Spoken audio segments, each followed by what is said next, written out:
नाद करायचा नाही, अशी एक मराठीत म्हण आहे. ही म्हण पुणेकरांना कायम लागू होते. पुण्यातील एका कुटुंबाने तर अख्ख्या देशाचं लक्ष वेधून घेतले. 25 किलो सोनं आणि सोन्याचा मुलामा असलेली कार घेऊन हे थेट पोचले आहेत तिरुमलाच्या दर्शनाला. पण हे नेमके कोण आहेत हे पाहण्याअगोदर तर बोल हटके या आपल्या फेसबुक पेजला लाईक करा आणि फॉलो करा. सोनं कितीही महाग झालं तरीही सोनं घेण्याचा आणि घालण्याचा मोह कमी होत नाही.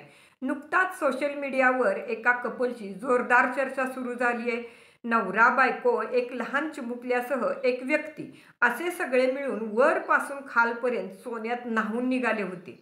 पुण्यातील हे कुटुंब 12-15 नाही तर तब्बल 25 किलो सोनं घालून तिरुमला मंदिरात दर्शनासाठी आलं होतं.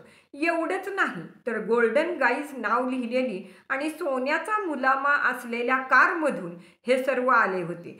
मिळालेल्या माहितीनुसार सनी नाना वाघकौरी, संजय दत्तात्रेय गुजर आणि प्रीती सोनी अशी या लोकांची नावं आहेत.